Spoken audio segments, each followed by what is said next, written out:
So the new patch for Comrades dropped just a few days ago, and while I personally wasn't expecting much this early, I can totally see why it was a bit of a letdown for a lot of people. Load time improvements were nice, but the new mission is basically spawn camping, the food buff store is only good for seed buffs, and the new weapon is just a waste of space. But something historic happened with this new patch that got me very excited. We got balance changes in Final Fantasy XV. And no, I don't count the ring update, balance clearly wasn't what that update was aiming for. First of all, shields got changed. You remember in the shield video where I said that shields cause you to automatically counterattack with the vacuum wave when you're using the warrior sigil? Well, that is no longer the case. Shields now work like other weapons when it comes to the sigil. You can still block with the shields, which greatly reduces MP costs, but now you have to actually time the vacuum wave and you can do it against any attack and not just against some attacks. However, there weren't any other changes to shields when you're not using this sigil. Shields also seem to now have block frames that reduce incoming damage by 80% on some normal attacks as well. This might have been a thing pre-patch, I'll admit I didn't test it back then.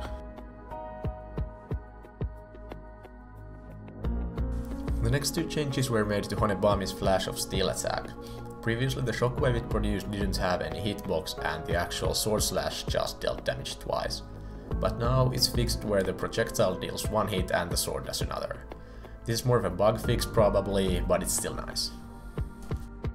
The second change made to Flash of Steel was that they massively reduced the recovery time on it. Previously you had to watch this long animation where your character puts the sword back to the scabbard, but now you can interrupt that animation by just walking or dodging. They also slightly seem to have nerfed the damage on the katana Savage Swipe, I don't know why. However, the Savage Swipe on spears got a huge nerf in damage output. I'm a little annoyed since I main spears and I have 2 fully upgraded Dragon Whiskers with this perk, but the nerf was justified. For some reason, the damage on Clear Out also seems to have been nerfed slightly, but I haven't tested the exact values so I could be wrong. The melee hit on it always crits now though, which is nice. Dagger Clear Out also now crits on every hit, no other obvious changes to this weapon class. Like with spears, the Savage Swipe on crossbows also took a huge damage nerf. This is the only nerf I completely dislike. Yes, it was clearly superior to just using crossbows normally, but they're overall a very weak weapon class to begin with.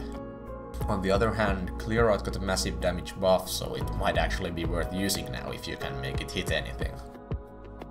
Shurikens got changed the most out of all weapon classes. More specifically, their forward and backwards attacks got completely overhauled. Backwards attack now triggers the phase counter attack, which is this disengaging shuriken throw. The normal long range combo starter on them got turned into a forward attack, so you can now start throwing shurikens at a medium distance and quickly move to melee distance by just pushing the left analog stick forward. I love this change, it really makes shurikens feel like the hybrid weapon class they were meant to be. Other than that, their Savage Swipe and Clear Out now deal crits on all attacks. They really buff this weapon class. And as for the last patch change...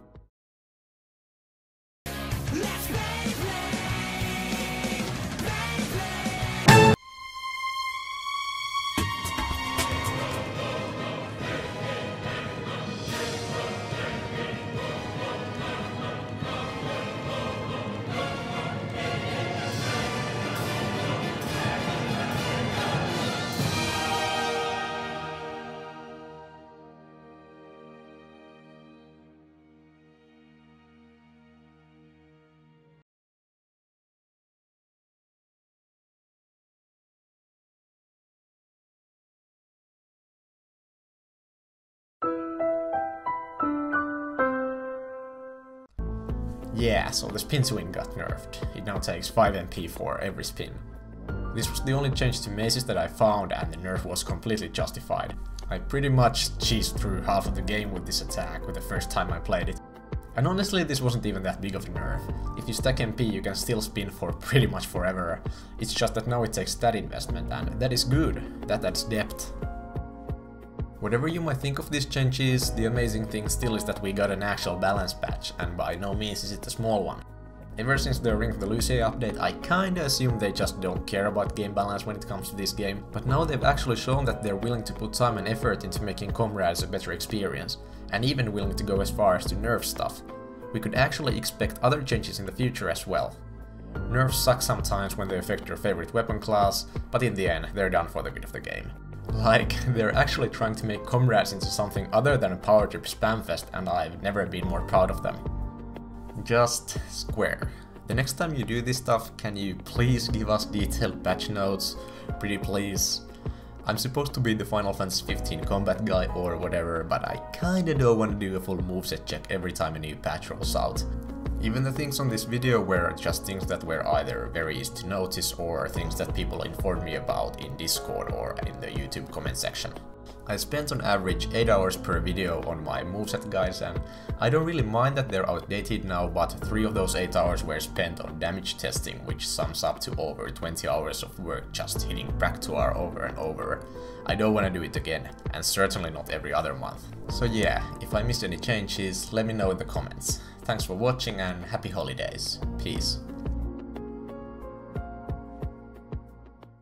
What the hell is the point of this weapon? It has the same damage as the normal katana, it has the same movesets as the normal katana, it has the same fucking model as the normal katana, it can't be leveled up, and I can't even get rid of the damn thing.